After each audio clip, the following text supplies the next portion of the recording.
Good evening, everyone, or good afternoon, wherever you are in the world. I am Dr. Owen Contillo, and to all our viewers via Facebook Live, welcome and join us for another review session here at Teacher A. To begin our session, may I ask someone to lead the prayer? Erla, will you?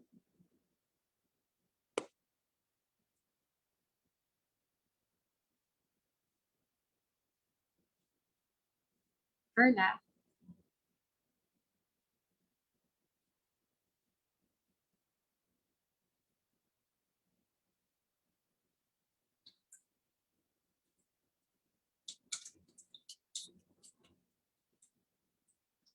Or may I ask anyone to volunteer? Hi, good afternoon, Bing. Bing, would you mind leading the prayer?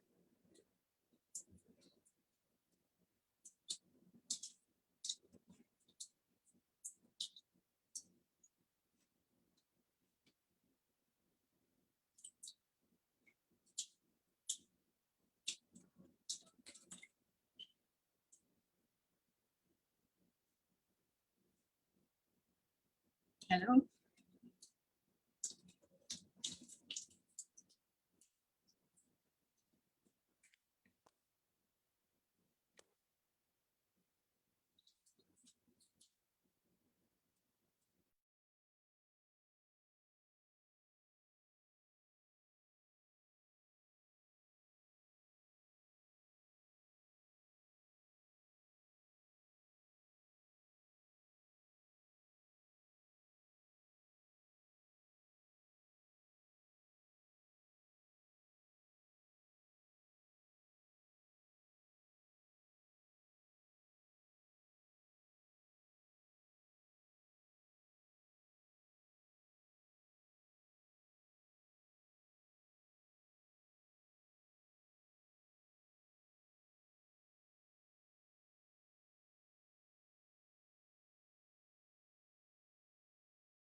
Miss Marian, can you lead the prayer, Miss Marian?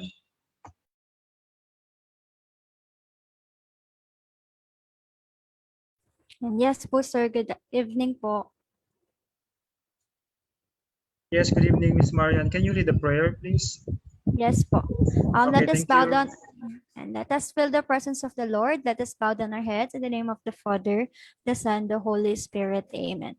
Lord, thank you po sa gabi na ito na binigay niyo sa amin para po kami muli makapag-aral kahit man po may pandemya at kami po may mga kanya-kanyang trabaho, kung ano man po aming ginagawa outside of this review. Thank you, Lord, for giving us time for focusing on this type of studying para po sa aming debt. And Lord, gabayan niyo po yung mga nandito umattend, si Sir Ruel, si Dr. Rowena, at yung iba pa pong attendees na makapagbigay po ng kanya-kanyang ideas at makapag-aral pa ng mas mabuti para sa aming let exam na darating po sa September. And bless us, O Lord, forgive us in our sins. And we are praising you in everything that we have today. Sa ngalan po ng Ama, ng Anak, ng Espiritu Santo. Amen. Thank you very much, Marian. Am I audible? Marian, can you hear me? Yes po, ma'am. All right. Thank you. So once again, good evening or good afternoon, everyone. I am Dr. Owen Contillo, and welcome to another review session here at Teacher A.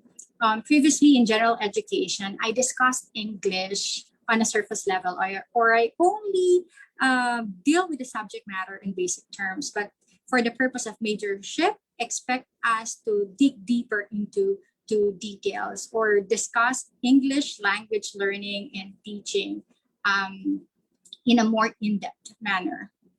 For today's session, I will be covering different branches of linguistics as well as Philippine and world literature. So without much further ado, let's start with question number 1.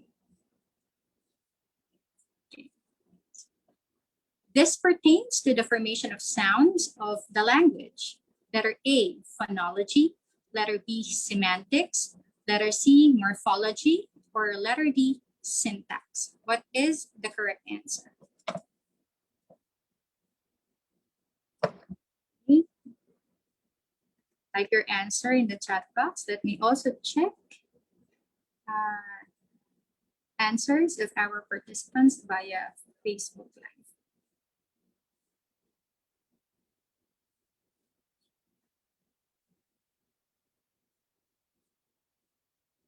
Ansam answered letter A.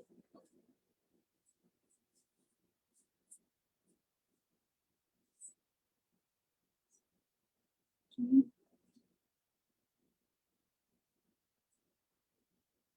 All right, let's see. The correct answer is yes, you are right, phonology.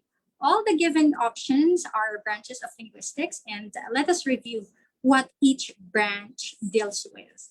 So, aside from phonology, among the other branches are phonetics, which is the study of speech sounds and physical aspects. So this is the study of individual speech sounds. When we say phonology, it is the study of speech sounds in cognitive aspects. And morphology is the study of formation of words. Syntax is the study of formation of sentences or word order. So when it comes to syntax, it deals with the grammatical component of the language.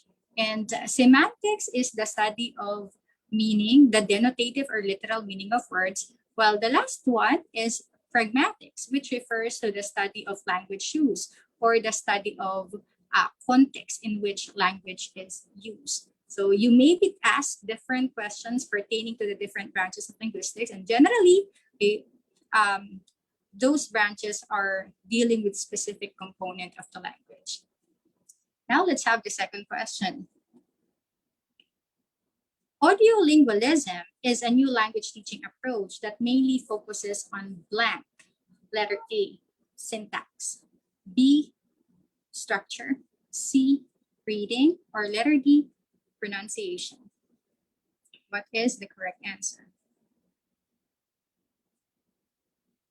Answer answered letter D.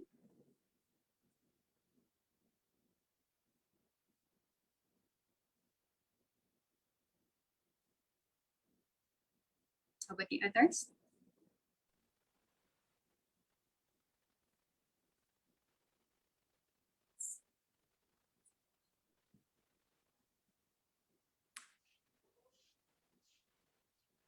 How about the others?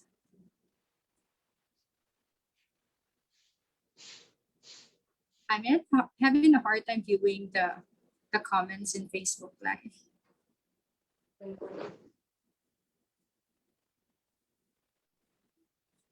Okay, so the correct answer is yes, letter D.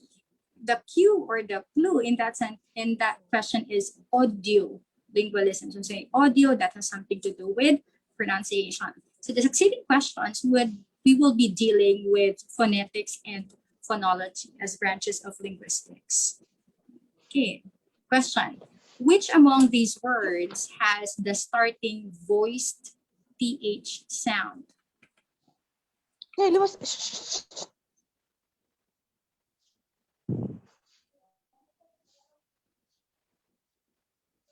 Which has a voiced TH sound?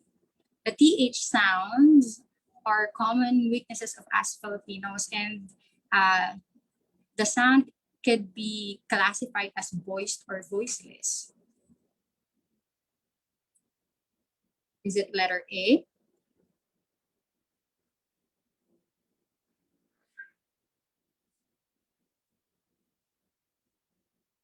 Okay, letter A as well. I'm not going to read the options, or else you would have an idea on the correct answer.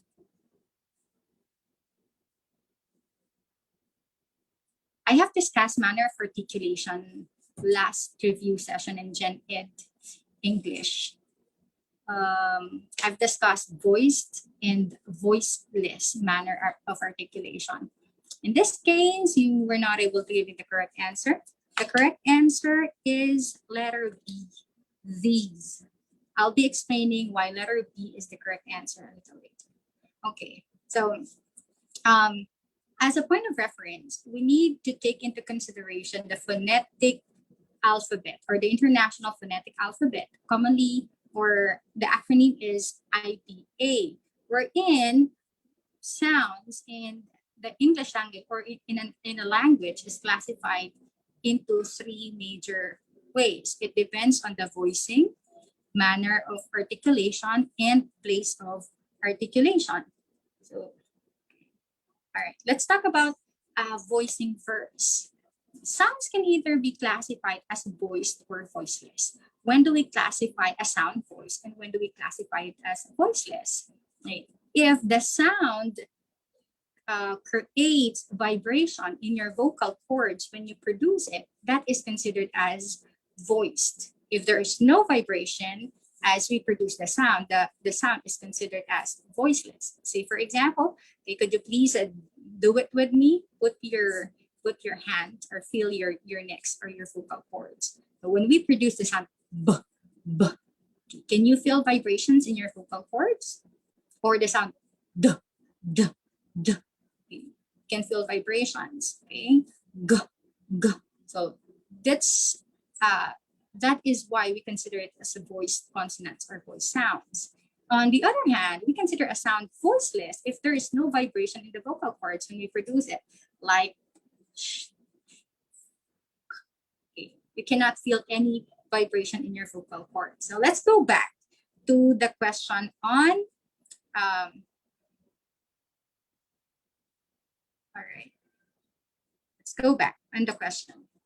Which of these words has the starting voice TH sound? The first option is think. Think. Okay. The second option is these. These. The third is think. Think. Okay. And the fourth one is thing. Thing.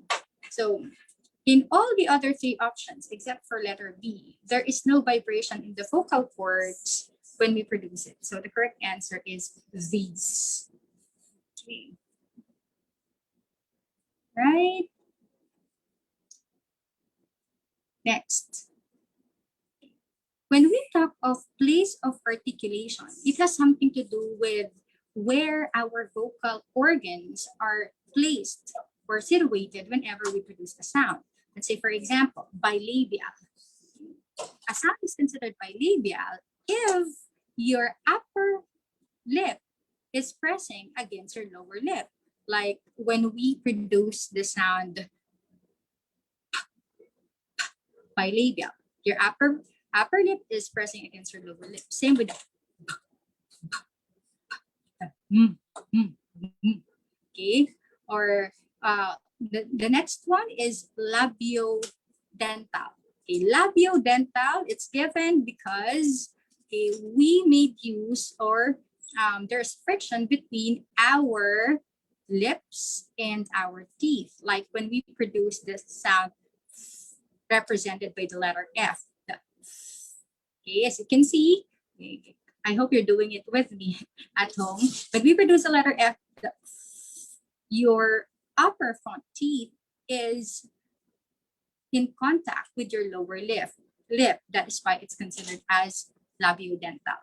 Dental is there is a contact between the tip of your tongue and your teeth. Like when we produce the TH sounds, the voiced and voiceless sound TH, like for the voiceless, you can see the tip of your tongue is in between your upper and front teeth.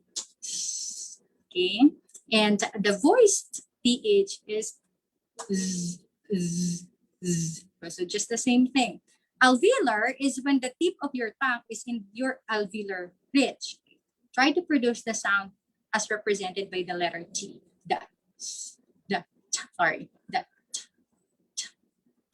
You can feel your tongue touching the alveolar ridge or your alveolar ridge, or the sound d, d, d. Same with that. And the z, z, z, z. Okay. How about palato-alveolar? In palato-alveolar, your lip was touching your palate. Okay, like when you produce the sound sh, sh, sh, okay, or it's palatal, okay, or when you say velar, it is when you produce the okay, you can feel the tongue in the velar or that part of your mouth. And glottal, like it's a little awkward during let examinations while the math majors are battling with their pens and scratch papers. We English majors would be doing these are producing these sounds, paying attention to our place and manner of articulation. So how about okay, manner of articulation? Sounds can be classified as stop, fricative, affricate, a liquid or rothic, lateral liquid, glide for semi-vowels, and nasal. Okay, we consider a sound a stop. We consider the sound a stop if there's a total occlusion followed by a release. How does it happen? Try producing the letter T sound. Okay, so there is a stop. So it's considered it's like there's a plosive. Okay, next, try producing the sound okay, or the sound. Okay, that's considered a stop. Fricative if there's partial occlusion with frication noise, like when we produce the sh in shower, the okay, in fire, the okay, in zoo, and the in genre. As you can see, there is a glide or a friction, okay, a friction noise. It creates a friction noise. Affricate when there is total occlusion with release followed by a partial occlusion with frication noise, like when we say letter J in John or the letter J in DJ in the in check. Okay. Liquid when there's partial occlusion, okay, tongue tip raised and curled back near the alveolar ridge, like when we say the r, okay, for rock and right. Okay, liquid partial occlusion, airstream flows around the sides of the tongue as tongue tip makes contact with alveolar ridge, like when we produce the okay, for the word light and low. Okay, glide is when we produce the sound with the tongue in motion from and to a vowel position, like in yet and in water. Okay, nasal, meaning the velum is lowered and air passes through the nasal cavity, like when we produce the letter that's nasal, because it's like the sound is produced in our nose, like in mother, okay, night, and the letter N in ring. You can recall you have discussed this lesson in details during your oral communication subject or structures of English. All right, let me have an example. How will this be asked in the actual question? Okay, number 4, family of consonant sounds where the air is held back for a moment before it is released abruptly. Is it A, fricative, B, plosive, C, affricate, or letter D, glide? Family of consonant sounds where the air is held back for a moment before it is released abruptly, based on what I've discussed earlier. Is it affricative, plosive, affricate, or glide?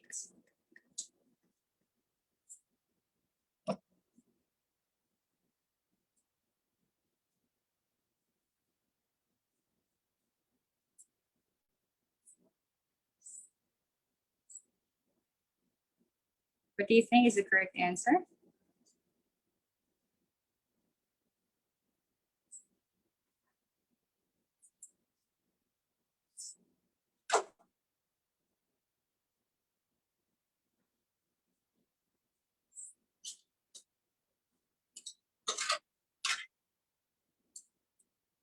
While you're thinking of the answer, let me just try to connect to FB Live.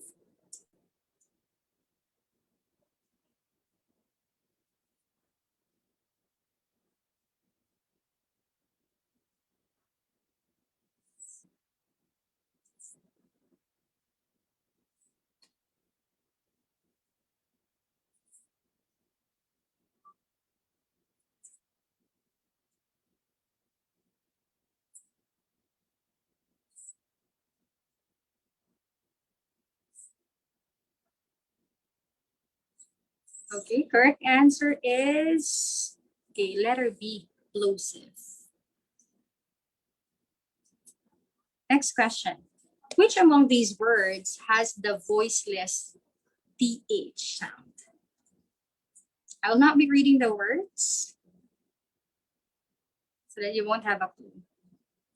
A, B, C, or D. Which one has a voiceless TH sound? Earlier, we had an example of a question asking for a voice TH. A sound is considered as voice if it creates vibration in our vocal cords when we produce it. If it doesn't, then it's considered as voiceless. So which one is a voiceless TH sound?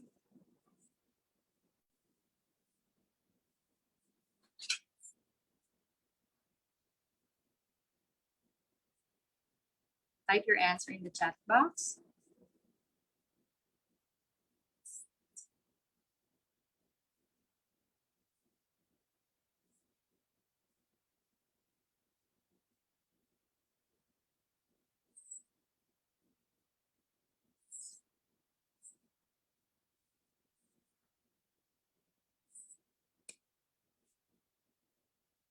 Okay, answer is D.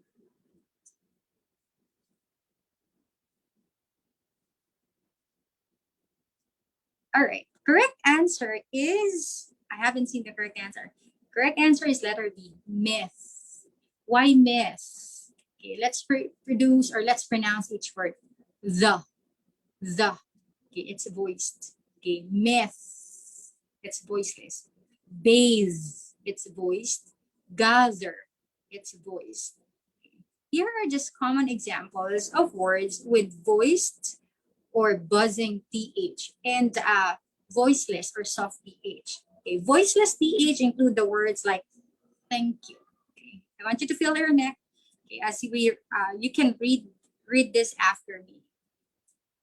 Thank you. There's no vibration in your vocal cords. Thin. 3. Moth. Cloth. Usually, TH at the end of the word is voiceless unless there is a letter E after it. Like for example, bath, it's voiceless. But when we add a letter E to make it a verb, bathe, that is voice. Or like when we say breath, that's a noun, it ends with TH. But when we add a letter E, that would be breathe. That would be a voice TH. What else? Thumb, tooth, teeth, think, thin. Those are just common examples of words with voiceless TH sound. The buzzing or the voiced TH sounds are present in words like there, then, with, father, that, they, these, those, these. Okay, so you see the difference? All right. Next question. Which among these words has a z end sound? Which among these words has the z end sound? I will not read the words or else I'll be giving you the clue. A, B, C, or D. Which has a z sound in the end?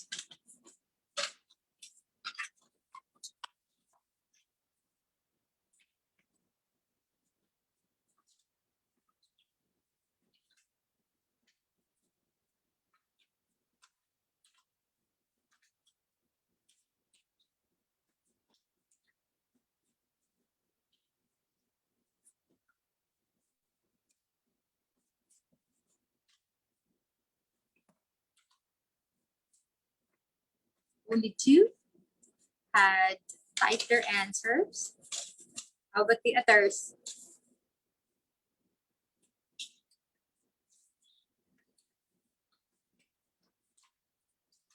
So trying to connect with Facebook. I still can't see the comments in Facebook.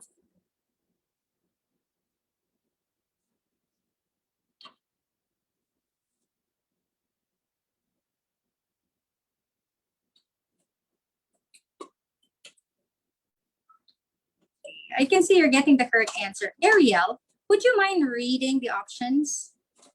Could you please read the options, Ariel? Yes, ma'am. Ayan, I can see the. All right. Yes, Um, Ariel. which um, which among these words has Z and sound? A. Maps. B. Jokes. C. Laughs. D. Buys. Very good, Ariel. Can you tell us how did you come up with the correct answer? I'm just reading the options on how to read it. All right. You're reading it right. There are actually rules on how we can read these words correctly, or that would lead us to the correct pronunciation of the word. Because the letters or the sound, okay, may be present in a word even without the letter Z that represents it. Okay, it's a basic principle that every time that we see the letter Z in a word, we pronounce it as Z, but that's not always the case. What are the different rules, or when do we produce the letter Z or the sound in a word, even if there is no letter representing it? Okay. Okay, so here are things that we have to remember. S is in between. S is pronounced as Z when it is in between two vowel sounds. Take note, two vowel sounds. A, E, I, O, U. Okay, every time we see S in between two vowel sounds, or generally when we see S in between two vowel sounds, we do not pronounce it as S. Instead, we pronounce it as Z. Like, you can read after me, please. Okay, acquisition. It's not acquisition since S is in between the two letter I's. Acquisition. What else? Busy. You might be wondering, it's U and then Y, but still Y in this word takes the E sound. So S would be Z, busy. What else?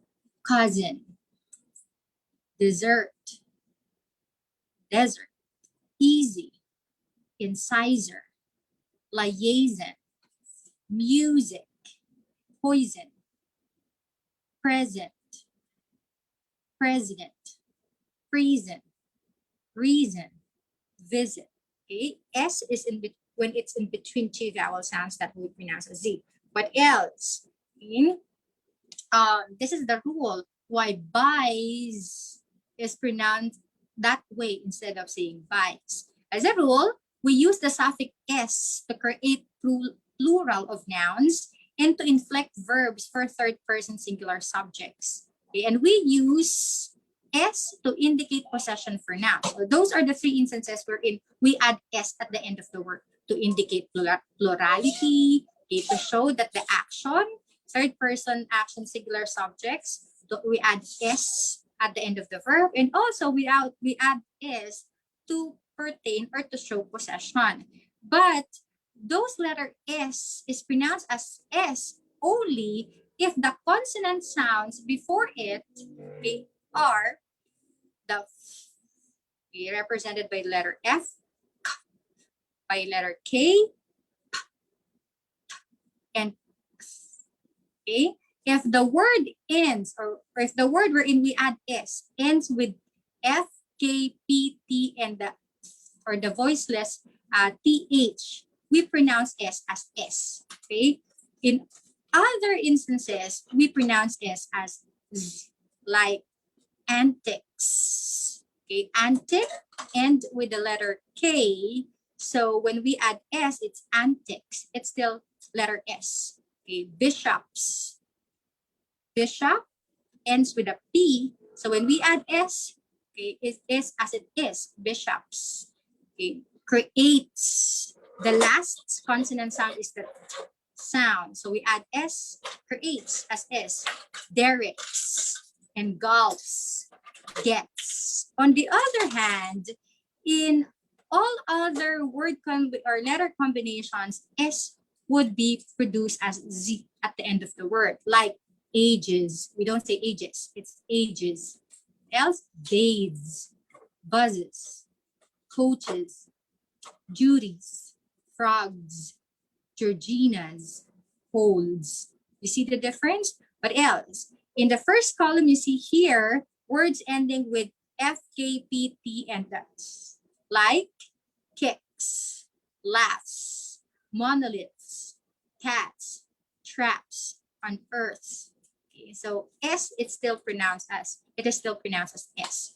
On the other hand, or in the other column, S will be pronounced as Z. Could you please read the words in the other column? May I ask Angeli, Sol, Constantino?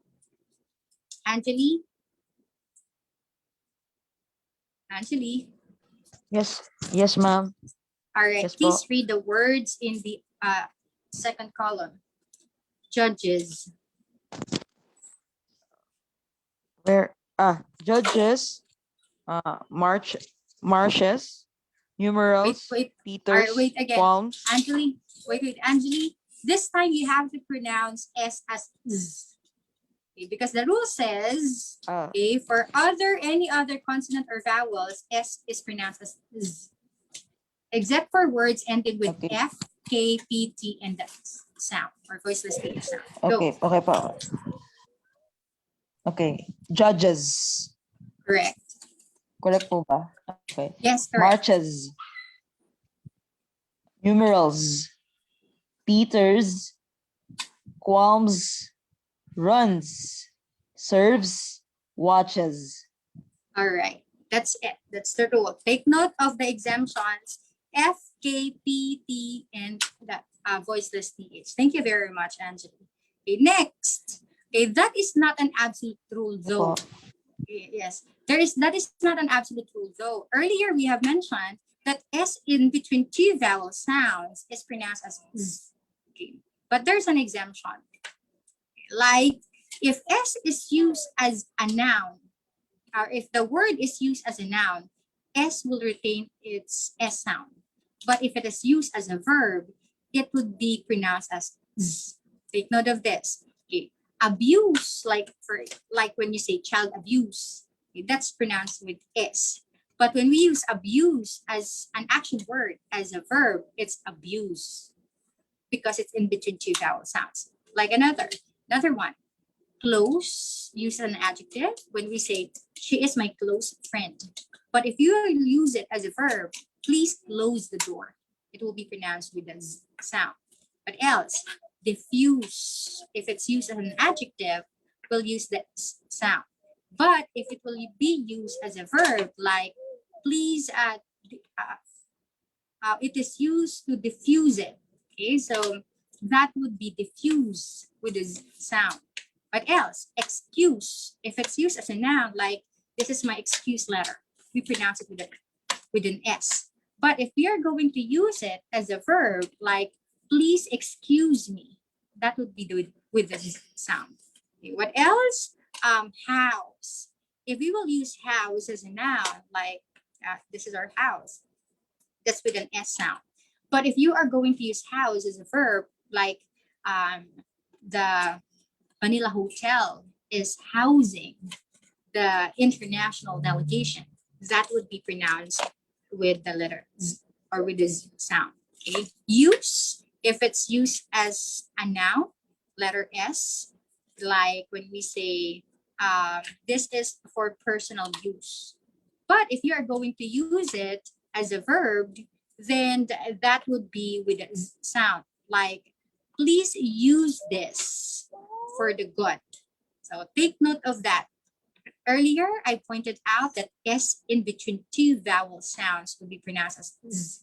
But exemption to the rule is that commonly if the word with that S in between two vowels is used as a noun or as an adjective, it retains the S sound. But if it's used as a verb, then S becomes Z.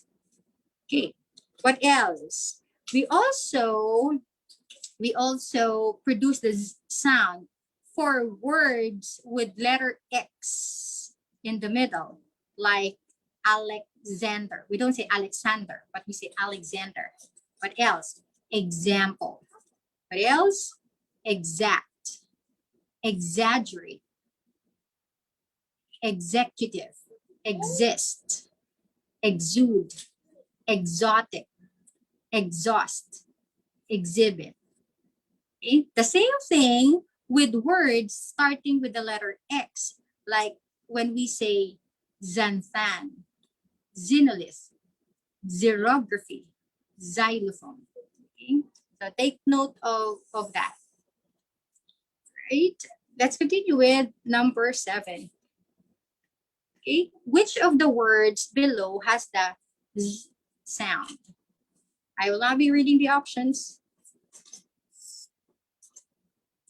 Which of the words has the Z sound? A, B, C, or D?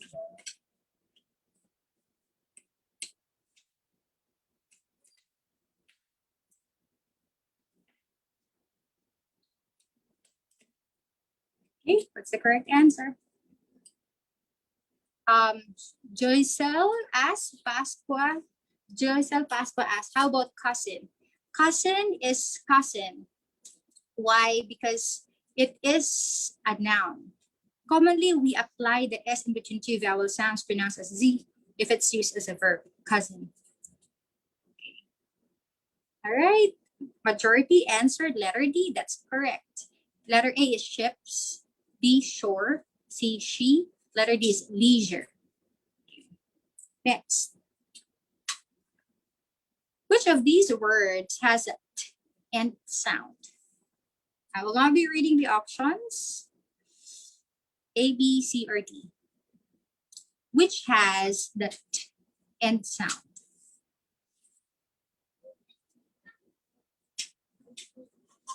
What letter is that? Salwa.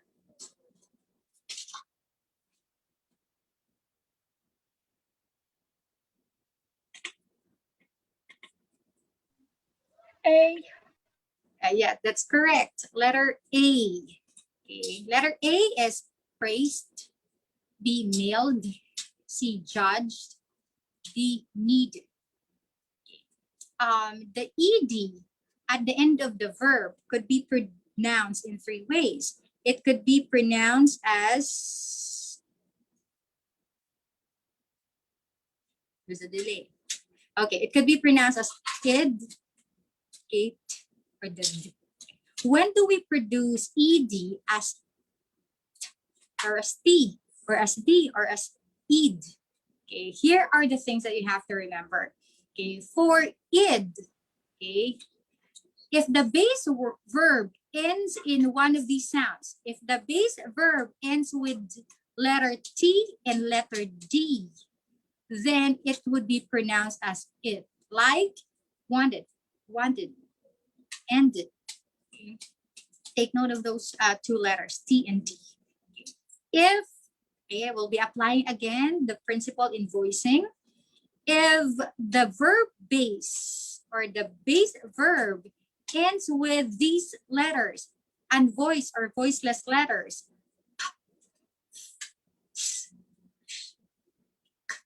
right? Then we will pronounce the ed as t, like in the words hope, that would be hoped. Laugh would be laughed. Okay, facts would be faxed. Wash would be washed. Watch is watched. And like is liked. But if the sounds or the sound that precedes the ed is a voiced sound, like the y in play. Okay. Play, allow, beg. We say played, allowed, begged. Okay, then that will be pronounced as T. So it's very important that we know how to classify words in terms or sounds in terms of voicing, because it would also affect, okay, how we can correctly pronounce or produce the other sounds in a word. Okay, take note of that one. Number 9. What refers to the dropping of sound in the middle of the word when it is spoken? Letter A, catenation. B, syncope. C, elision. Or letter D, intrusion.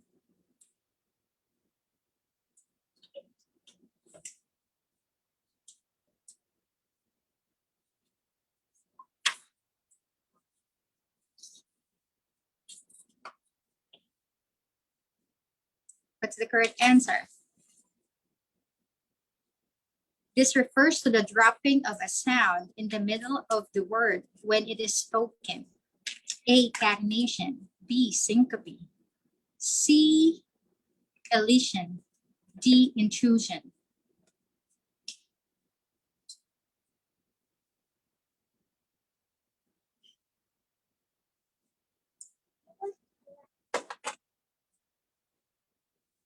Answer. Question number 9.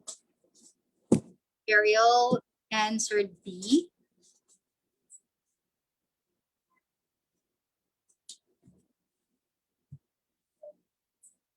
Marian answered C.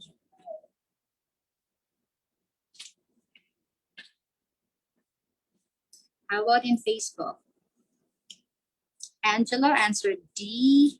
Joycel, A.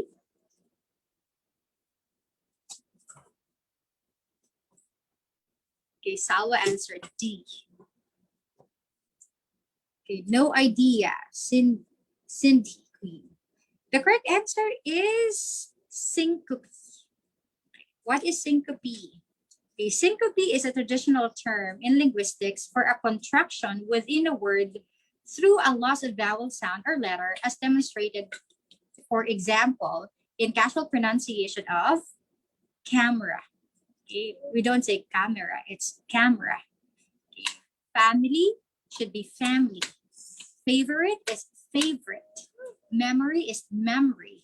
And then vegetable. Okay, that's what syncope is. Okay. I have here common words wherein we apply syncopization. Can I ask someone from the group to read these words? Just drop or omit the vowel sound within the parentheses. Let me ask Hansam. Hansam, could you please read this set of words?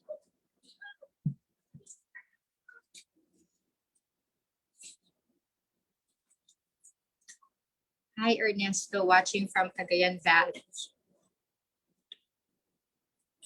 Hansam, are you there? Bernadette, Bulan. Could you please read these words? Yes, ma'am. Thank you. Camera, chocolate, vegetable, restaurant, memory, Oh, wait. comfortable. Don't, wait. Please drop the letter O in memory. Do not produce. Okay po. Okay, all right. Memory, Okay. portable, Again, comfortable. comfortable, All right. Catholic, Wait. Catholic. Catholic. Drop Catholic. the O. Okay. Catholic, Okay. traveling, Okay. several, Okay. family, All right. interest, Again, interest. interest, Okay. separate, Separate. separate, favorite, Favorite. favorite, Okay. You have to drop the vowel because that's how syncope works. Okay. Next. medicine, All right. different, listening, natural, temperature, All right. Who is coaching you from there? All right. I had this question from okay. I had this question from Salwa. Is there a rule when do we do syncope? Okay, unfortunately, there's none. Usually, we do syncopization whenever the word or whenever the consonant that precedes the vowel is M or T or P, but there is no general or absolute rule when we will do syncopization. Okay, that's one liability of English. Okay, in such cases, the only way to do it is to be familiar with how native speakers. Ma'am, speak. Okay, handsome. Okay. The only way that we can determine when a syncope happens is by mimicking or by using using the pronunciation of native speakers as reference. There is no absolute rule. Next, catenation. Let's discuss catenation. That's syncope when we drop a vowel in the middle of a word. Okay. Catenation is another principle of connected speech. A consonant sound at the end of one word joins with a vowel sound at the beginning of the next word. Like when you have two consecutive words, the first word ends with a consonant and the second word starts with a vowel. So the tendency is you have to connect those two words as if you are pronouncing it as one word, like in it is. Okay, the problem with us Filipinos is that it's our nature to produce each and every sound prominently. It is. Okay, but that's not how it works in speaking English. We have to do catenation in certain instances. Like instead of saying it is, we say it is. Okay, stop it will be stop it. Stop it. Okay, keep on would be keep on. Keep on. Okay, a cup of tea would be a cup of tea. A cup of tea. Okay, first of all, since tea is a consonant and of starts with a vowel, okay, we connect them. Okay, first of all. Okay, what else? Not at all would be not at all. Not at all. Okay, take it off. Take it off. Take it off. Could you continue reading the phrases, Agnes? Agnes? Those who are watching via Facebook Live, you can read it. Okay, read the phrases as well. Agnes, are you there? Can you turn? Yeah, Rubeline, thank you for raising your hand for volunteering. Okay, you can start with take it along. How do we do catenation? Saan i-read ko? Take it along. After take it off. After take it off. Take it along. How are you going to say that using catenation?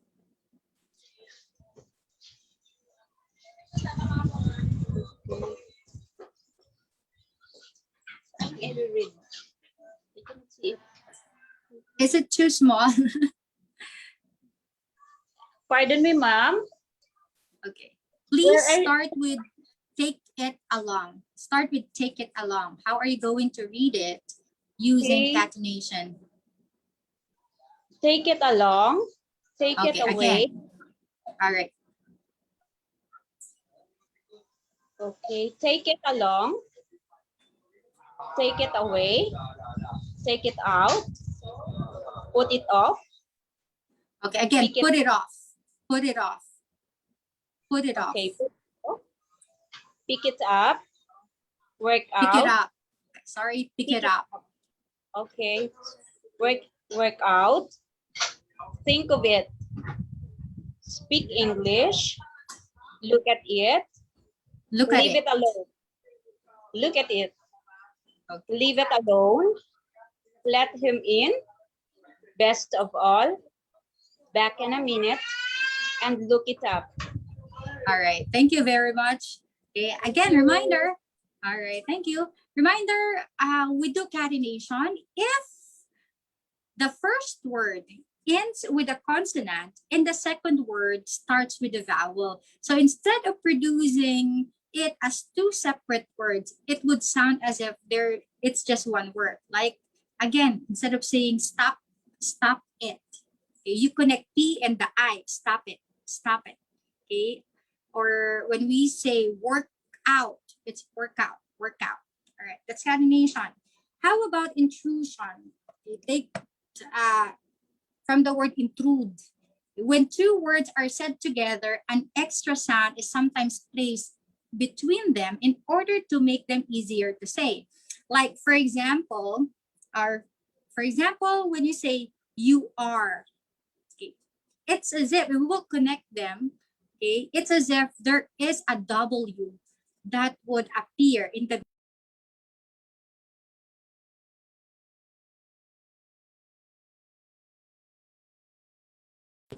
okay. So you are is going to be you are.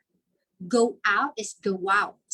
It's as if there's a W that appears in the middle of two words. That's why it's called intrusion. Okay. Go on. Go away. Too often. Too easy. Throw away. No objection. No went. No else. To ask. How old. Okay, that's intrusion. Sometimes you also do intrusion by adding a letter R, or as if we are adding a letter R in between two words. Like in the case of take care of yourself. That's how we read it as Filipinos. But native speakers would say, take care of. Okay, take care of yourself. Take care of yourself. Take care of yourself. It's as if okay, you have an R in between care and of. Take care. Take take care of. What else? Here it is would sound like here it is. Here it is. Like there is a letter R added between here and it. Okay. Another is there is. Okay. There is a pair would sound like there is a pair. So it's as if there's a letter R that includes in between the two words. So that is intrusion. Okay, next is elision, the loss of a phoneme, most commonly the last phoneme of a word. And this applies commonly with letters T and D sounds. Okay, like when we say left back, we do not really, or native speakers would not really produce the letter T at the end of left. Instead of saying left back, that would be left back, left back.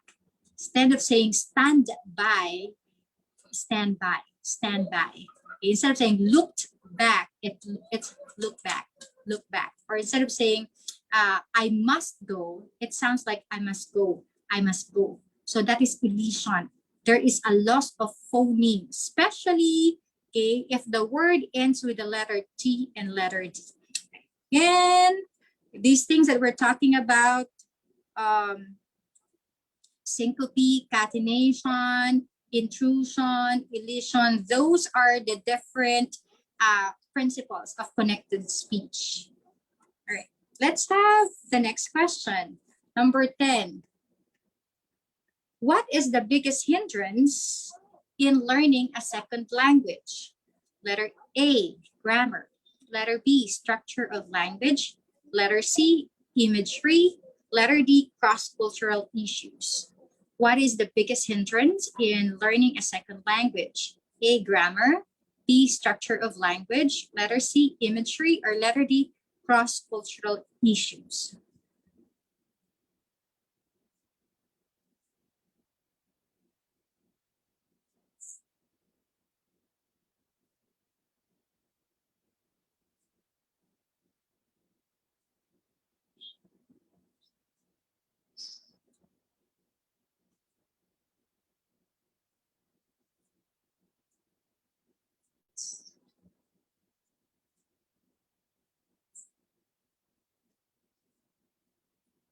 Okay.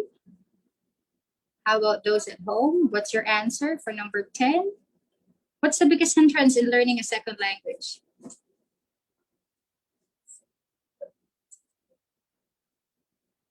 The correct answer is correct answer is letter D, cross-cultural issues. Why cross-cultural issues?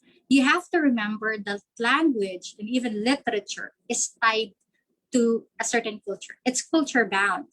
We can learn grammar, we can learn structure of language, your imagery by memorization, by familiarization with rules. But the greatest challenge of learning a second language is knowing the culture of its first language speakers, because a language would be full of uh, like idiomatic expressions. Okay, idioms are culture bound. What else? Like the ones that we use as examples in pronunciation, in phonetics. We were asking, is there a general rule that would apply to this? There is none. In English, there are always exemptions to the rule. So when we study a language, we do not only study the language itself.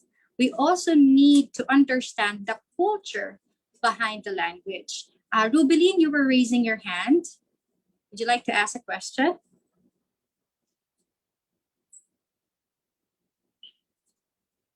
Rubeline?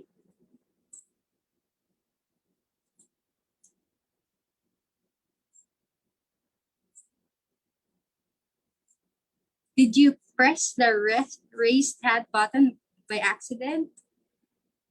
Wala siguro. Okay. So let's have the next question. I want you to fill in the blank. All right.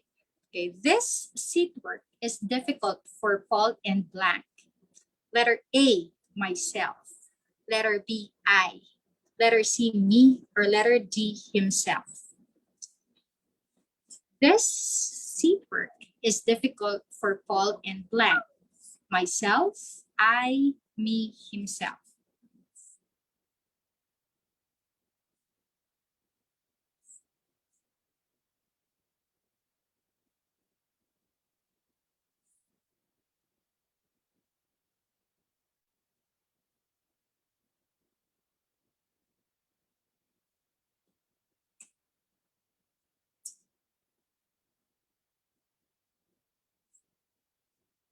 Okay, there are differences in your answer. But I can see, okay.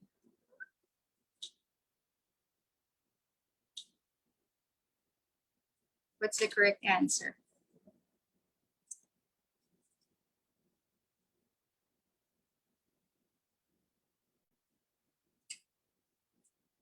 We are getting it right in Facebook Live. Correct answer is letter C, me. Paul and me. This is a common mistake. Usually, people or Filipinos would also say Paul and I. Why is letter C the correct answer? Why should we use me instead of I?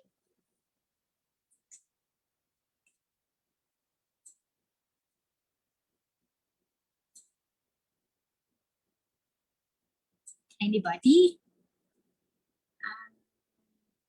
Let me see who got the correct answer here. Agnes got the correct answer.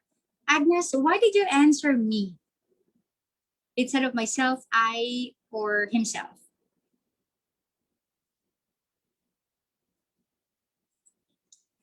Because of for? Is it the reason? Because of for. We always say for me instead of for I.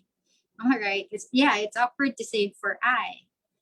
Okay. If we will remove Paul, then that will be for me. Speaking, yes, that's the reason. Speaking of third person, we only use I or we if it will function as the doer of the action. In this case, the function of me is receiver of the action, or the blank needs or refers to the receiver of the action. Okay, so instead of saying Paul and I, it should be Paul and me. It's a common mistake. Sometimes you hear people say, me and my friends. That's wrong. Why? Me there is used as doer of the action. For example, me and my friends love video okay. In that particular sentence, to use me is wrong. because it will function as the doer of the action. Okay, we only use me as receiver of the action.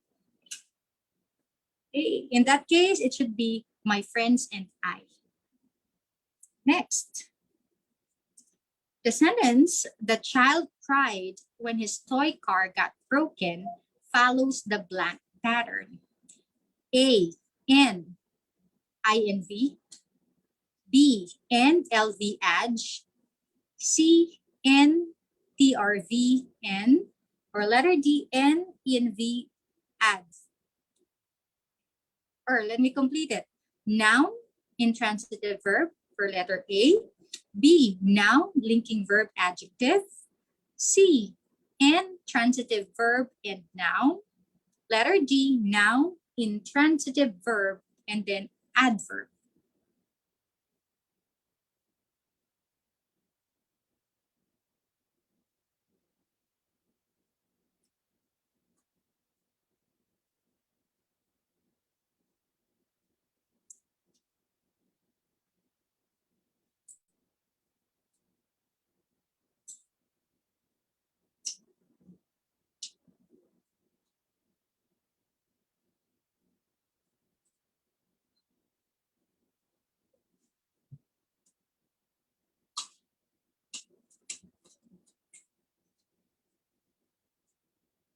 Okay, what's the answer?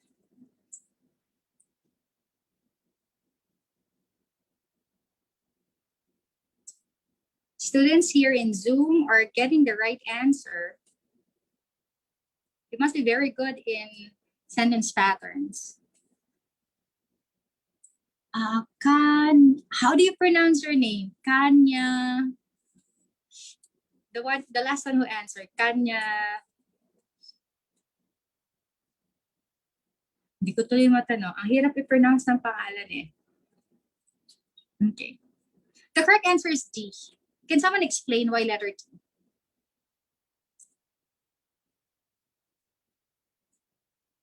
Can someone explain why letter D?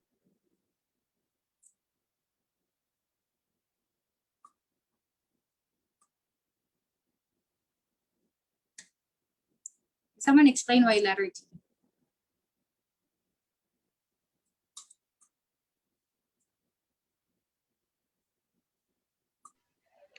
Yes, please. Yes. Why letter D? I think because cry is intransitive verb. That's So correct. So I choose the D. Okay. And the last part is an adverb. Yes. Which part is the adverb?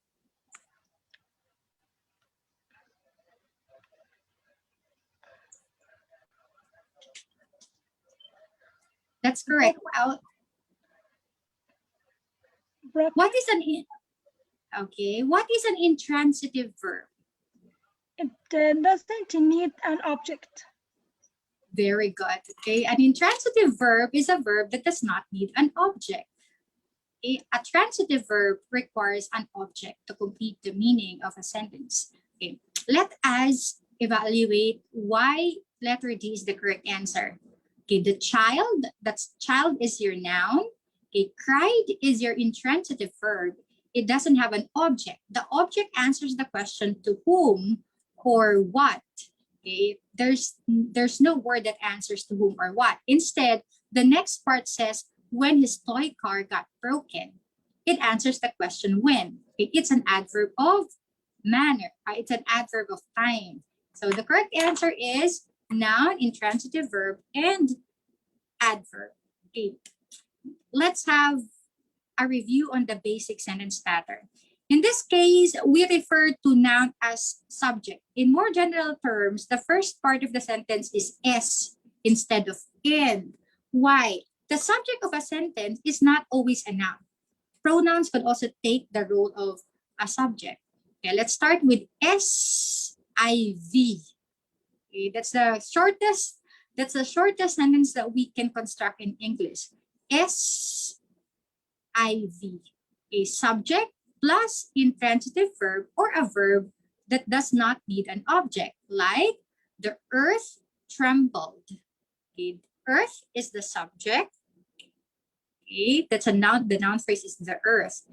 Earth is the subject, and the intransitive verb is trembled. Even without a continuation, even without a word that would answer to whom or what, the meaning of the sentence is correct. Okay. What is the shortest sentence in English? Can someone tell me, English majors? What's the shortest sentence in English? It follows this pattern. SIV. I is not a sentence. This is one word. To complete a sentence, there should be a subject and a predicate. Plus, it should express a complete thought. Yeah. What is the shortest sentence in English? English major.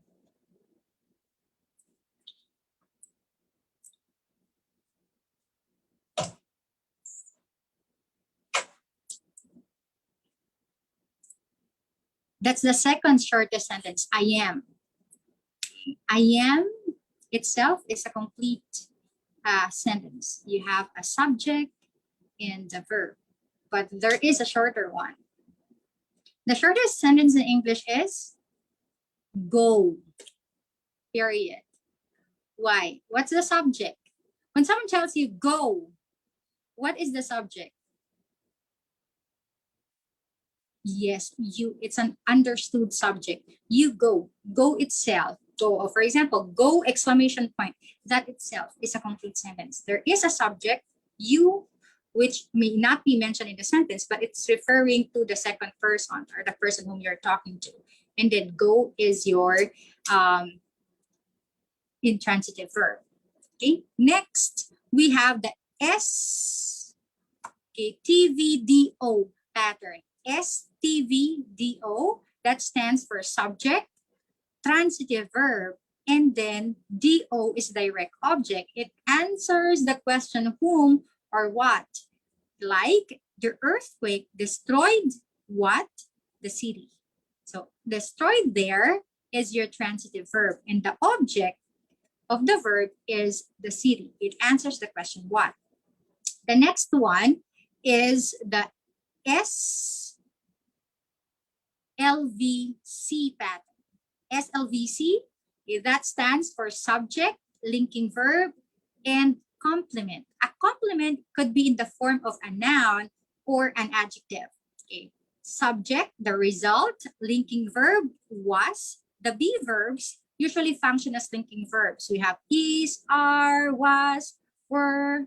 Okay. But aside from be verbs, okay, verbs of the senses could also function as linking verb. What are those verbs of the senses? Actions that we do with the use of our different sense organs, like sense of sight, sense of smell, sense of touch, okay, sense of what else? Sense of hearing. Okay, like when we say you sound good. Okay, sound there is a verb of the senses, okay, that could function as linking verb. You sound good. Good is an adjective that is your subject complement. So that's SLVC pattern. Okay. Another example, we are happy. We subject, are is a linking verb, and then happy is the subject complement, is an adjective. Okay. Or when we say, I am a teacher. Okay. Your subject, am is your linking verb, and teacher is a noun functioning as subject complement. So that is the SLVC pattern, subject linking verb pattern. Okay. What else?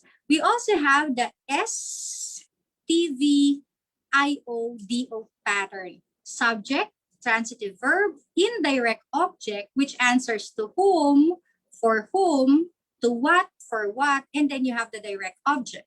Like in the sentence, the government sent, okay, to whom? The city, what? Aid.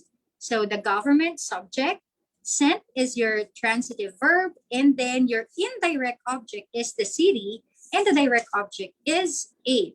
Okay, it could be without the indirect object, the government sent aid. So in that case, we don't have the IO. And the last pattern is the STVDOOC pattern. Subject, transitive verb, direct object, and complement. Like the citizens, subject, considered is your transitive verb, direct object, earthquake. And then you have an object complement at the end of the sentence, which could be in the form of a noun or an adjective, like a disaster. Okay? The citizens consider the earthquake a disaster. So take note of that. SKIV pattern, STVDO, SLVC, STVIODO, STVDOOC. Let's see if you can apply these rules in the next practice question. No options. I want you to identify the sentence pattern. Use S for transitive verb. Use S for subject, TV for transitive verb, IV for intransitive verb, DO for direct object, IO for indirect object. I would like to add LV for linking verb, okay, and OC for object complement, or C for complement. I missed to indicate those. You can add C for complement, OC object complement, and LV for linking verb. All right, let's start with the first sentence. The quick brown fox jumps over the lazy dog. This sentence we always use when we do typing practice because it contains all the letters of the alphabet. Okay. What pattern does it follow? Wow. Sige nga, merong background music habang nag-iisip. Okay. The quick brown fox jumps over the lazy dog. What pattern does it follow?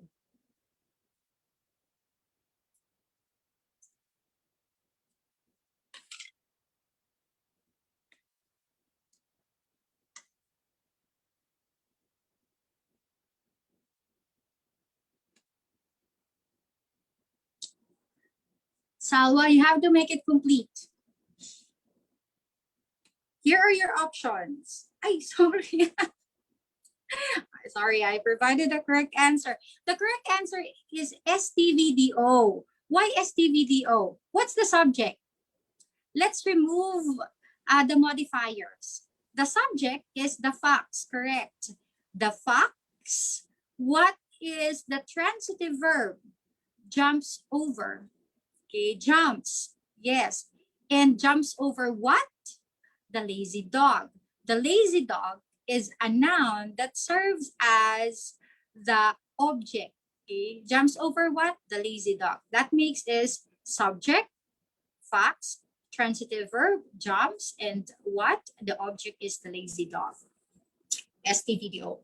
Next, the trainee feels intimidated in the workplace. The trainee feels intimidated in the workplace. No one is answering in Facebook. Mahirap. The trainee feels intimidated in the workplace.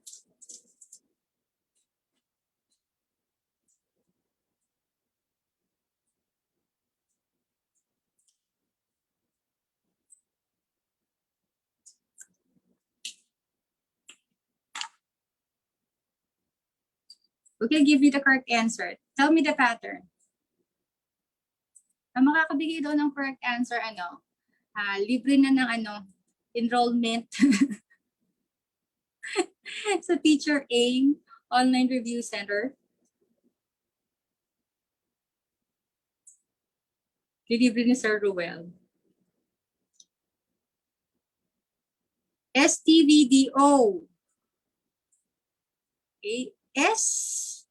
What's the S? Joycel, wala yata akong sinabing SLVDO na pattern. Wala yata tayong SLVDO na pattern. Sige, check natin kung STVDO. S, what's the S? Trainee.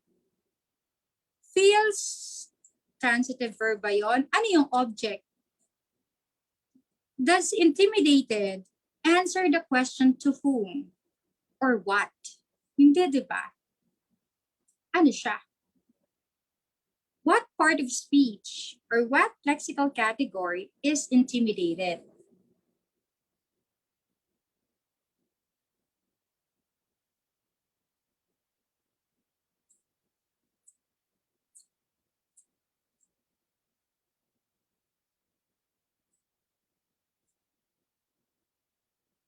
What's the correct answer? Ayan.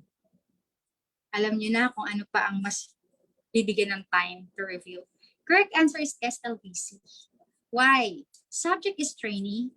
Feels is your linking verb. Remember what I've mentioned earlier? Linking verb.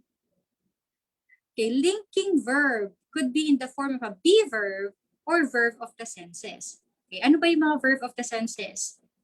Feels for sense of touch. What else? Seems, appears, okay, sense of sight. Okay, sound, taste, okay, sense of taste.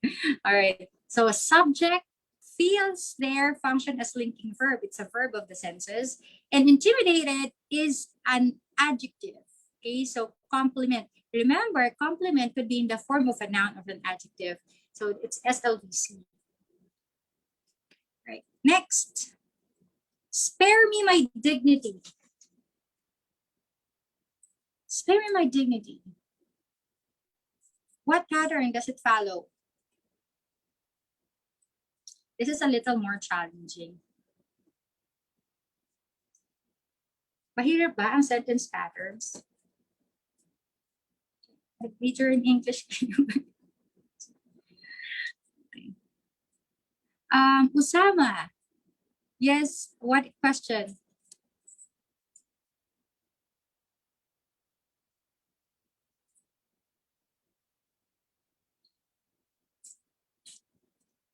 Are you still there? People in Zoom?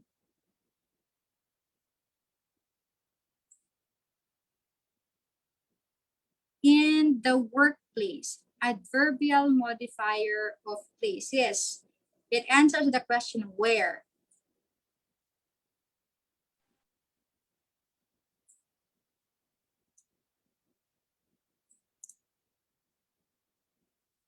What's the correct answer? Spare me my dignity.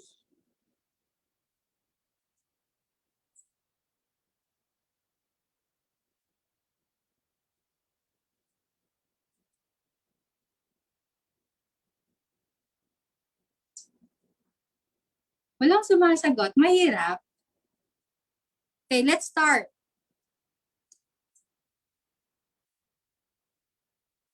Malapit na, Joycel.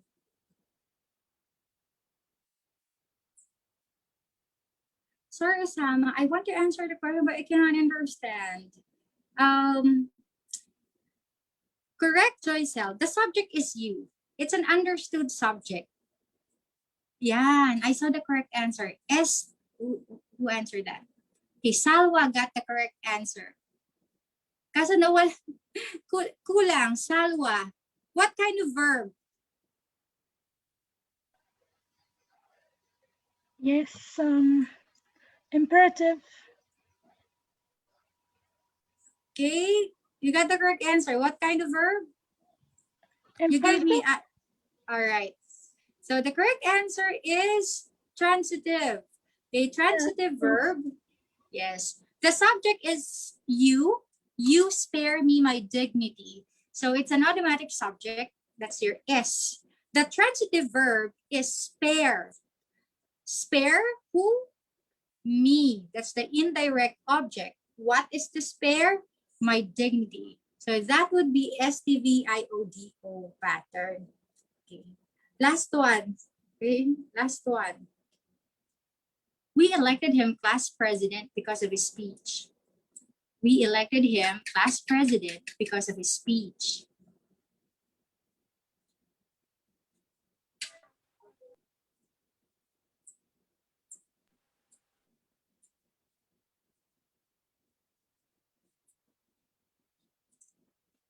Challenging?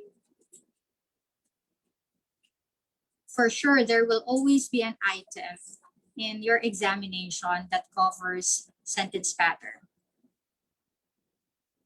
in majorship. We elected him class president because of his speech. Anyone?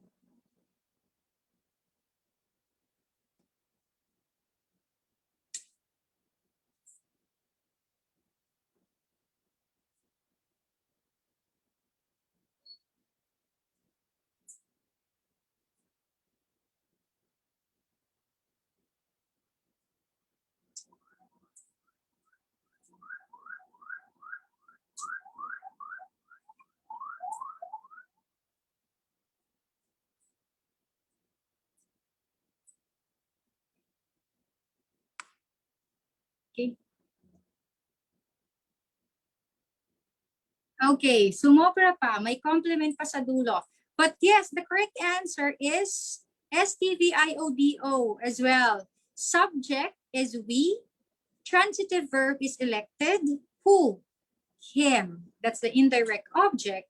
And then the direct object is class president because that is that is a noun complement. Okay. So STVDO. I think this is an area of difficulty. We should still cover sentence patterns in the next review session. All right, next question. It still has something to do with syntax. We have covered phonetics, phonology. Now we're covering syntax. Yes, there will be more sentence pattern items next review session. The candy care smells blank. The candy care smells blank. A, sweet. B, sweetly. D, sweeter. B, more sweet. What's the correct answer?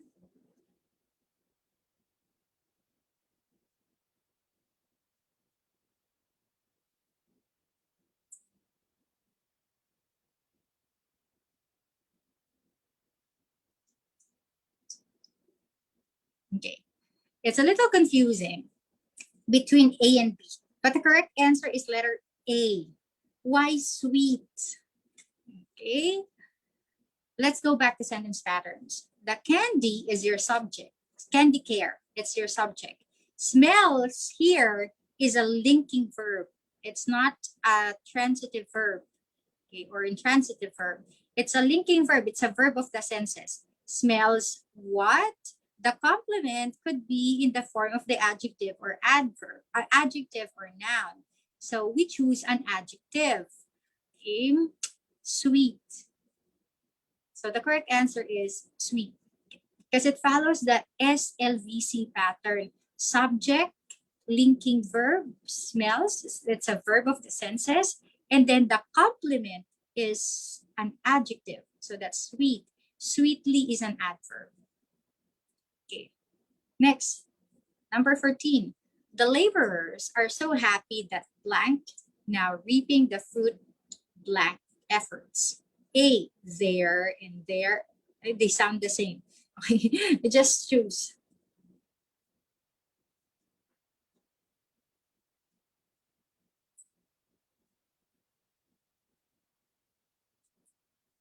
What's the correct answer?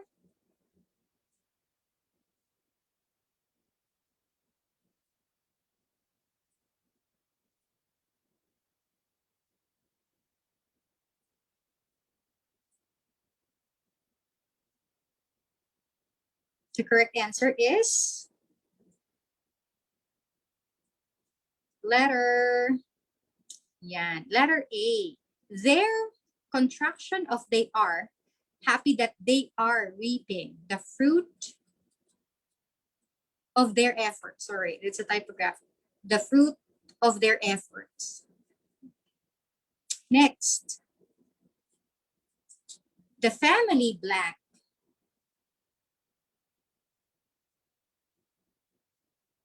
The family that.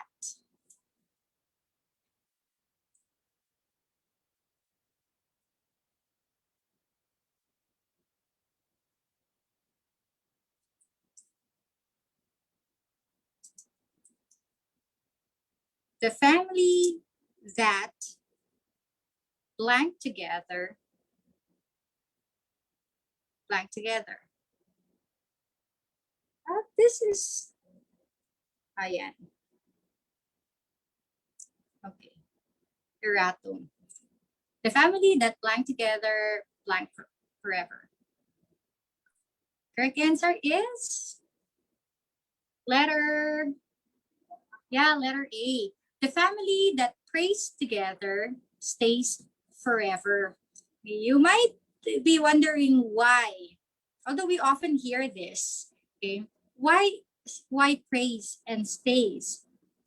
As a general rule, if the subject is singular, the verb should end with s or es. If the subject is plural, the verb should retain its base form. But there is an exemption when we talk of or when we use collective noun. Family is a collective noun. It could be taken as singular or plural. If it functions as one, it's singular. If it functions as individual members, that is plural. In this case, the family, referring to the unit as a whole, okay, is singular. So the family that prays together stays forever. Right? It's functioning as one unit. But when we say the family are working on their individual chores, that means they have their own chores to do. They are not functioning as one unit, but rather as individual members. So take note of that. For collective nouns, the number depends on the context or usage in the sentence. If it's functioning as one, singular. If it functions as individual members of the group, then that is plural. Okay, next. 1/3 of the population blank poor. A is, B are, C was, D were. 1/3 of the population blank poor.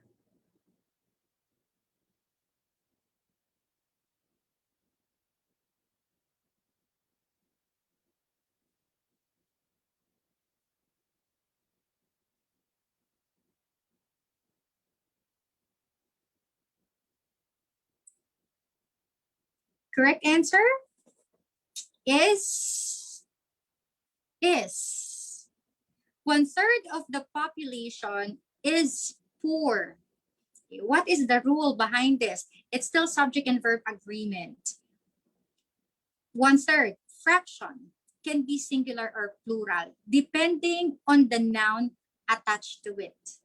1/3 of the population, the noun attached to the fraction is singular. Therefore, 1/3 is considered as singular. If the noun attached to the fraction is plural, then it would be plural in number. If we will change the noun in this sentence like 1/3 of the villagers, that should be are poor. 1/3 of the villagers are poor. So depending on the noun attached to the fraction. So 1/3 of the population is poor is the correct answer. Okay. Next, the underlined word in the sentence below is an blank. She took the early train. She took the early train. A adjective, B adverb, C apostrophe, D appositive. Adverb. What's the correct answer? Parang walang Edward sa option. Adverb.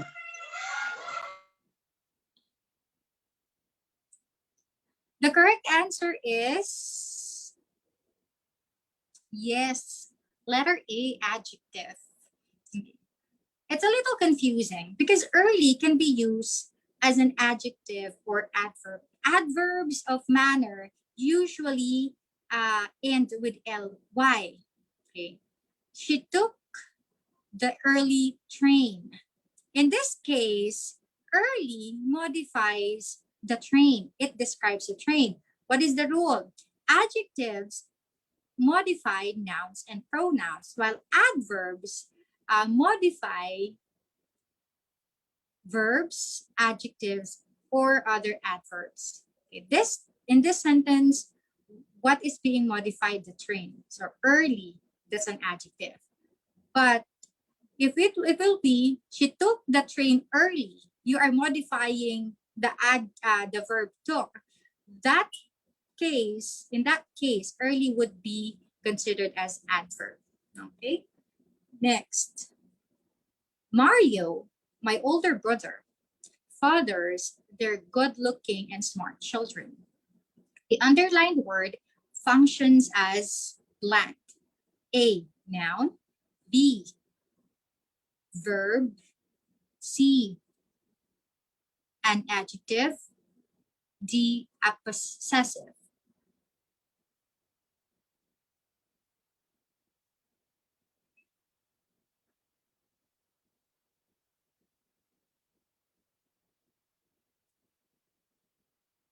The correct answer is... Hi, good evening, Jenny. The correct answer is letter... C.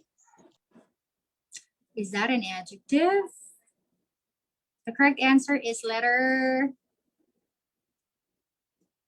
B, verb. Okay. Why verb? Generally, we take father as a noun.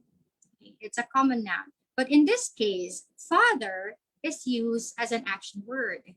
That means he is doing his responsibility as a father. Mario fathers their good children, or Mario is raising their good children, okay, and smart. They're good looking and smart children. In this case, it functions as a verb. Okay. Next, number 19. What makes the sentence below erroneous?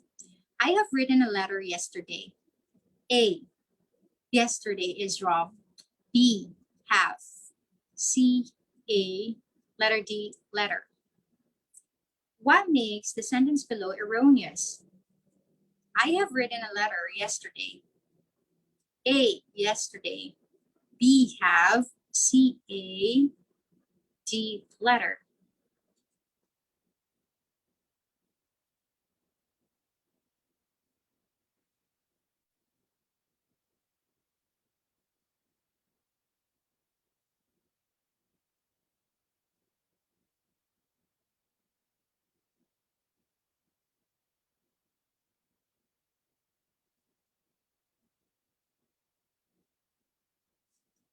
Okay, I want to accept letter A as the correct answer. But basically, this is wrong because of the word have. Why? We use the word have if the sentence is in the present perfect tense. However, in this case, we cannot use the present perfect tense because there is a time period specified or indicated. Okay, we only use the present perfect tense if number one condition, there are many conditions, but one of the conditions is if the subject was recently completed sometime in the past. No specific time period indicated. But since yesterday is specified here, it should use the simple past tense. I wrote a letter yesterday. I think we have to do a review on present perfect tense. This is another area of difficulty when it comes to verb tenses. When do we use the present perfect tense? Okay, number one, if the action starts in the past and continues to happen at present. Like, he has been a teacher since 2002. That means teaching, okay, that action has started 2002 and continues to happen at present. So we can use has if the subject is singular, have if the subject is plural plus the past participle form of the verb. Or we can also use the present perfect tense if the event in the past, if an event is completed in the past at an unspecified time. That means she has been to Paris. I've seen the movie. Okay. Or we can use it for repeated events in the past until now. Like I have written a letter for many times. Okay. We have had 4 exams so far this semester. Or I've been to this restaurant many times since I moved next door. Okay, that's why Alonso's example, Alonso Skyper's example, is also correct. Okay, what else? Uncompleted action that is expected to happen. She hasn't finished her homework yet, or they still haven't arrived. So in those conditions, we can use the present perfect tense, but not in the sentence in the previous number, because the time period yesterday was provided. So in that case, it should be in the simple past tense. Another, okay, based on what I have discussed earlier, what is not true about the present perfect tense? Number 1, the action started somewhere in the past and continued up until present. Letter B, it must bear with it the auxiliary verb has or have plus the past participle form of the verb. Letter C, the action is still happening at present or just recently ended. The action is still happening at present or just recently ended. And letter D, the action is happening at present and may still happen in the future. D option. The correct answer is letter D. Okay, I have not mentioned letter D in all the conditions I've presented earlier. Okay. This deals with the perfect progressive tense. 5 years of intensive language study are required for second language learners. Chun-Li blank English for 3 years, but she will need more training to be more proficient. Letter A, has studied. Letter B, will have been studying. Letter C, has been studying. Letter D, hadn't been getting.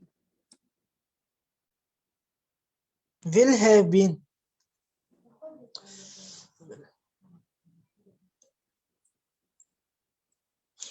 B option. Okay, let's see.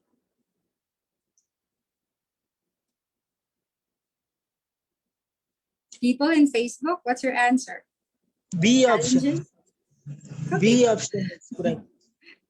The correct answer actually is letter C, has been studying. Why? Why has been studying instead of letter B?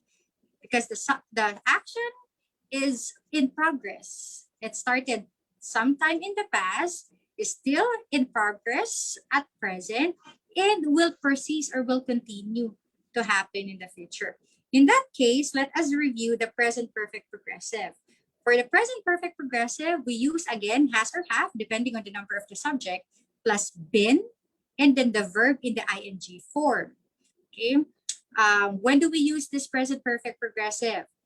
For action, okay, from the past or in progress, from the past until now. Like, I have been working in New York for 5 years. Or she has been studying English for 2 years. What else? Actions happening recently. She has been working a lot recently. Or I have been learning guitar lately. Actions that recently stopped, like I've been working all day. I'm tired, so I'm going to take a nap. Or it has been raining. The sidewalk is wet. Okay. Remember earlier, whenever we use the perfect tense, it's important that there is no time period specified. It is something that is completed recently, but no specific time frame. Temporary actions like I've been visiting our family for the past week, and I've been taking a break from my usual routine this week. All right. So Next. Number 2, she is blank a plane. She is blank a plane.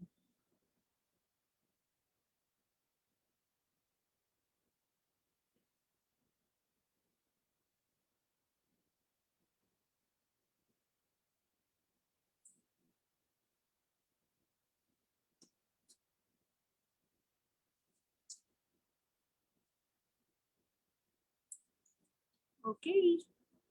I think you're getting the correct answer. Salwa, can you tell me why letter B is the correct answer? That's actually right. On. Okay, I think because plane, there is a before the word plane. So Oh. we choose on. Okay. Are there any other reasons why on should be the correct answer? Ma'am, Yes. ARD both in one. Yes, you're right. A and B could both be correct. But the most Yes. appropriate for the sentence is letter B. Why on? With regards to vehicles, it is more appropriate to use on if the vehicle is big enough for us to move around or work around. In this case, a plane is big enough for us to move around. So it's more appropriate to use B. But A also sounds correct. For example, she is in a car. She is in a car is correct. Okay, but in terms of the size of the vehicle involved, okay, it's more appropriate to use on. Okay. There are also other instances wherein we have to choose between in, on, at. Like when we are going to state place, like she is, okay, we use in if we're referring to a big or a more general place, like she is in the city. Okay, she is in the Philippines. Okay, we use on if we are referring to the street or avenue, like she is on Rizal Street.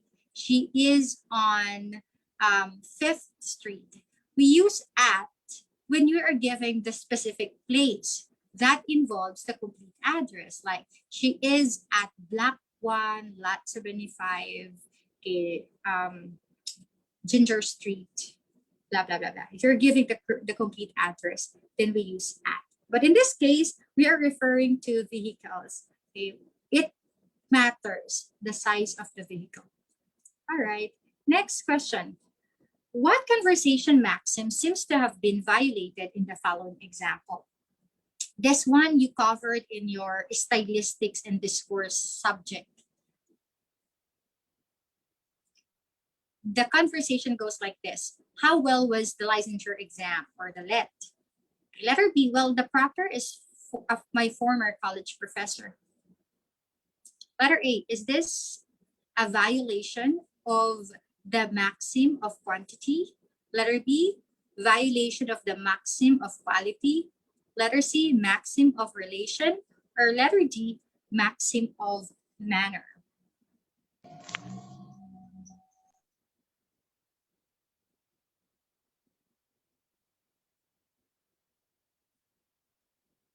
Yan.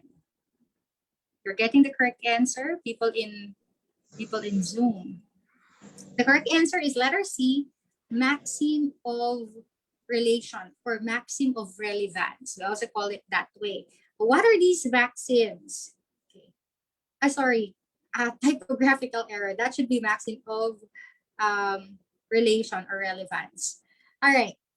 Where do we get these principles of the different maxims? It's actually from Grice's or Paul Grice, Paul Grice cooperative principle. It's a principle in this course that says that the following four conversational maxims, which he believed anyone wishing to engage in a meaningful conversation, okay, should be relevant, should be truthful, and should be organized.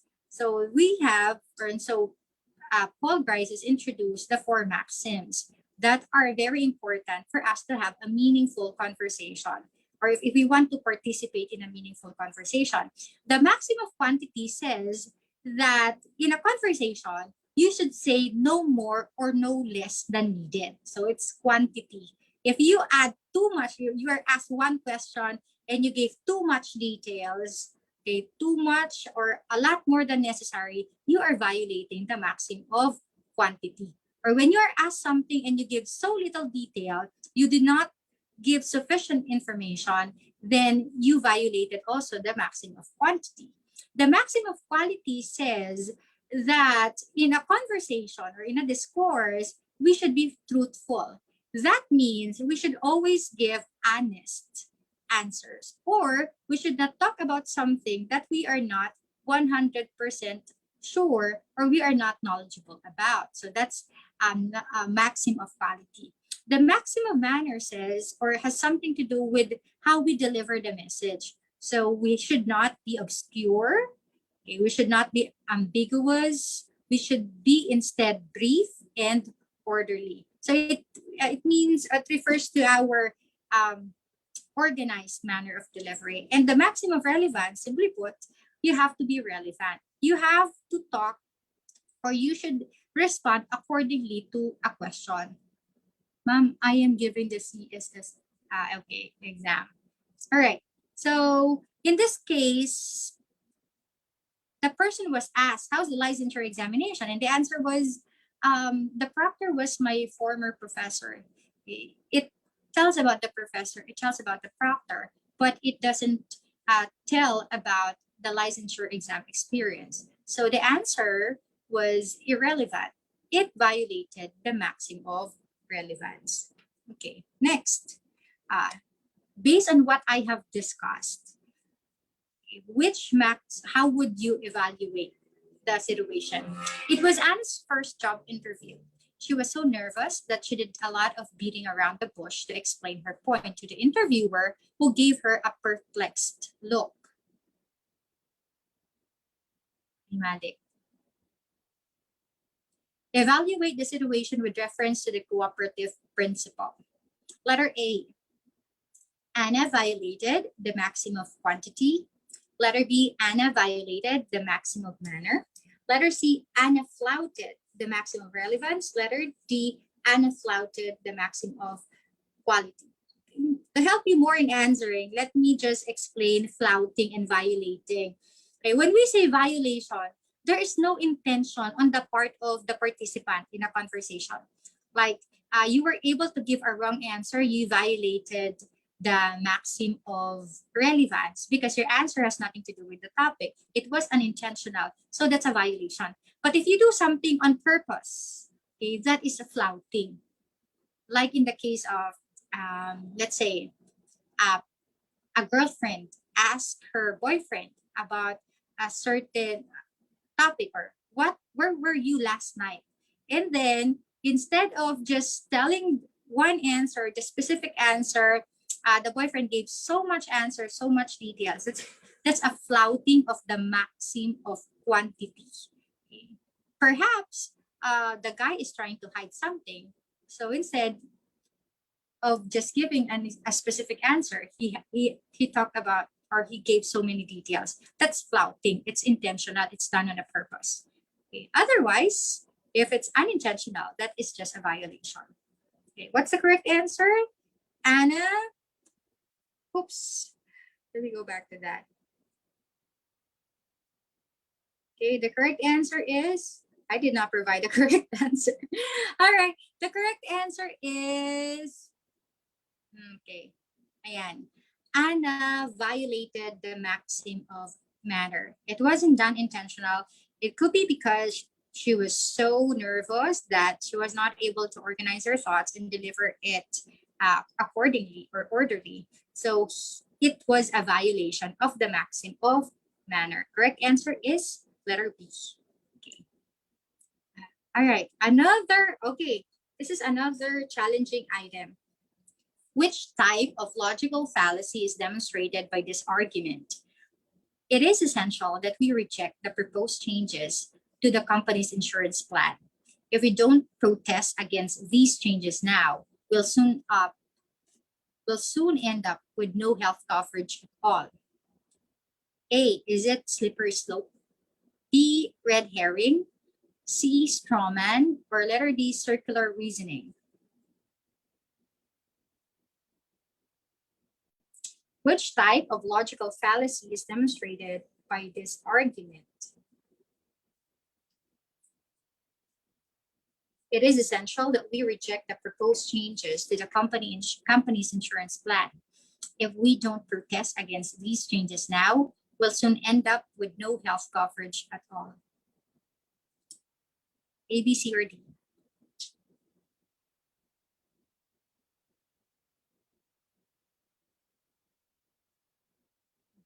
Is it circular reasoning? The correct answer is letter A, slippery slope. Okay, why slippery slope? Okay, let me discuss one by one these logical fallacies. A logical fallacy is an error in reasoning, okay, or lapses in reasoning. These are flawed statements that often sound true, but actually unreasonable or not logical. Logical fallacies are often used to strengthen an argument, but if the reader detects them, the argument can backfire and damage the writer's credibility. Okay, what are those common logical fallacies? Number one is the bandwagon approach. Okay, it's the belief that it's an appeal to popular opinion. Something is right when everybody or the majority is doing it.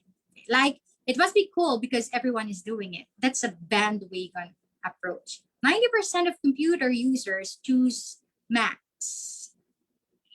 That means Mac is the best laptop or computer brand. So that is a bandwagon approach. You believe something is true because the majority believes it. Okay. Number two is slippery slope. Just like the example earlier, it's a fallacious argument built on the supposition that a small step would lead to a larger chain of events. Okay. Other examples include, if you don't stop smoking, then you are going to start shooting heroin. Or marijuana is a great way to drive.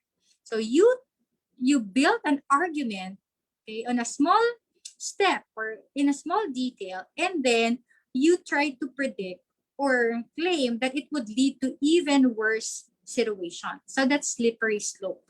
Okay. What else? False authority.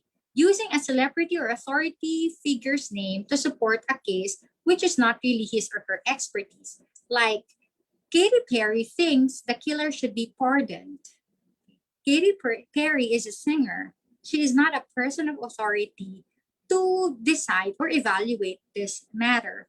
But you want to strengthen your argument by mentioning a popular person or a celebrity, even if she is not an expert on the matter or on the field. So that is false authority. Okay. If the person that you have mentioned in your argument is a famous judge, okay, or a lawmaker, then that makes it more credible. The argument is more credible. What else? We also have hasty generalization. This is very common. This is a type of inductive reasoning wherein we make conclusions based on very limited evidence or insufficient evidence. Like, the last two mass murderers were from Michigan. Obviously, people from Michigan are dangerous. Okay? Just because of two incidents, you try to conclude that everybody in Michigan is dangerous or the place is dangerous. So that is hasty generalization. So you generalize based on limited or insufficient evidence. But else, begging the question is like this. A is true because A is true. That means you are trying to justify an argument without actually giving a logical reason why. Chocolate is healthy because it is good for you. Did you justify why chocolate is healthy? Okay. Because it is good for you. It doesn't make a substantial argument. Okay. What else? Straw man, a fallacy of destruction. an irrelevant conclusion. How could he it's an irrelevant conclusion. How could he possibly cheat on his taxes? He's such a great father. See, the second sentence has nothing to do with cheating taxes. So it's a straw man. You deviate from the main argument or from the main topic. Instead, you raise a different argument or a different topic. That's straw man. Ad misericordiam, this is very familiar. When you appeal to pity, you appeal to someone's emotion in order to distract from the truth. For example, you are applying for a job and the interviewer asks for your credentials and you reply that I badly need this job. We hardly have food on our table. My parents are old and sickly. Instead of giving your credentials or stating your qualifications, you appeal to sympathy or you appeal to pity. That's ad misericordiam. Okay. Next, ad hominem is very rampant in social media. Instead of giving a logical response to something, you attack the person instead of the argument, pointing out a negative characteristic to support one's argument. Okay, how could you know anything about cars? She's a woman, so you attack her for being a woman. Or for example, you're talking to someone, you're in a debate, and instead of giving sound rebuttals, you say, oh, shut up because your breath stinks. That's a personal attack. It doesn't address the argument, but it criticizes or attacks the person. So that is ad hominem. Okay, what else? Either or fallacy or false dilemma. It's like you're just giving two possible options or scenarios wherein there are a lot of other options. Like you're either a part of the solution or part of the problem. In our Philippine context, when you criticize the government, ay dilawan yan. Or when you support the government, ay Duterte's DDS yan. So it's like there are only two options or two sides of the coin, where in fact there are many sides or many options. Okay, post hoc. The arguer infers that because one event follows another, the first event must be the cause of the second event. Okay, causation without correlation. Okay, like the rooster crowed, the sun came up. Okay, tumilaw ang manok, sumikat ang araw. So it could have been, it's the rooster that caused the sun to rise. Okay, that is post hoc. Okay, for example, I feel good or I'm in a good mood every time I start my day with coffee.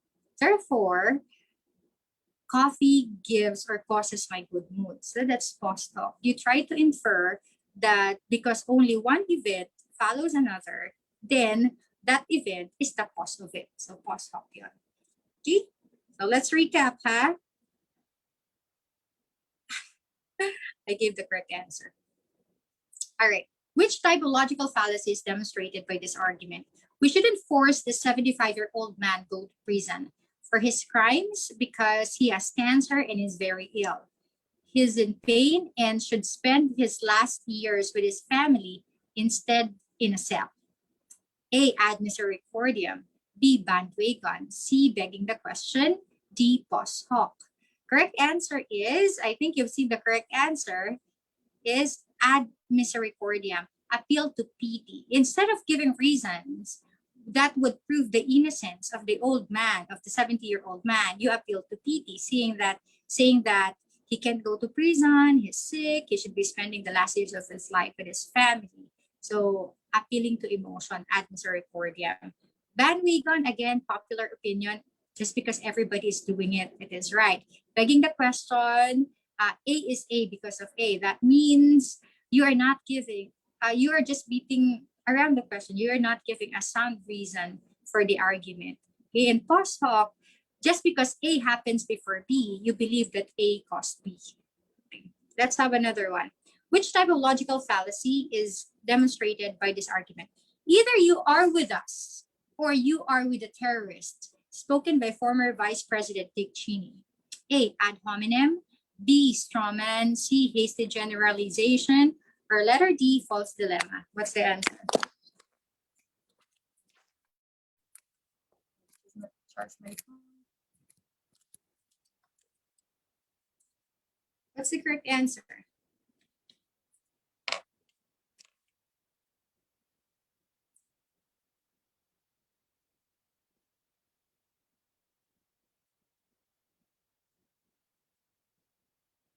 What's the correct answer? Correct answer is it C?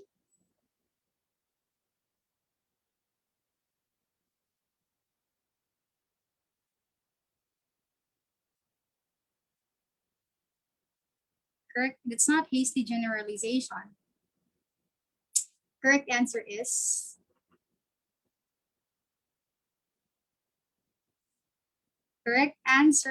not straw man.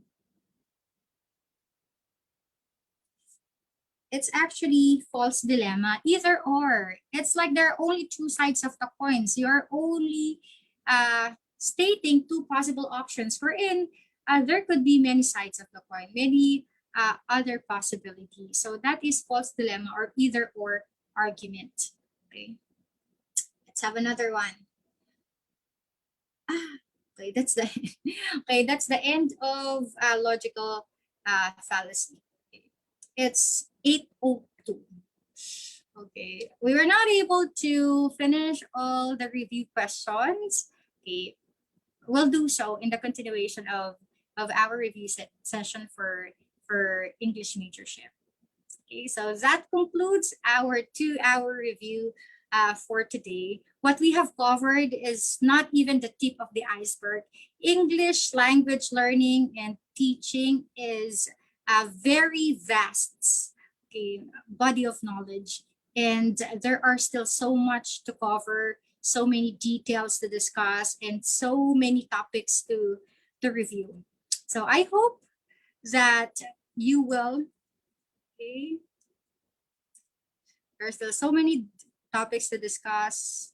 Okay, so let me end with this. Okay. There are still so many things to discuss, so many things to learn. So I'm hoping that you will not waste your time thinking that you have so much time to waste because your examination has been postponed. So take time each day to review, to prepare, because today's preparation will determine your tomorrow's success. Thank you very much for joining our review session tonight. Goodbye, everybody. Enjoy the rest of your day. Thank you very much, ma'am. Have a good day.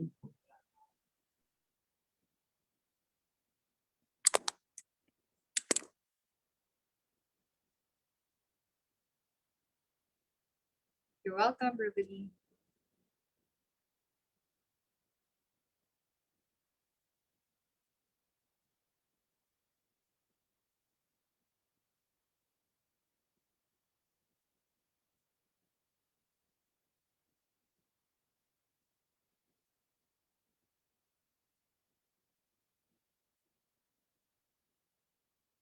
You have a nice day too.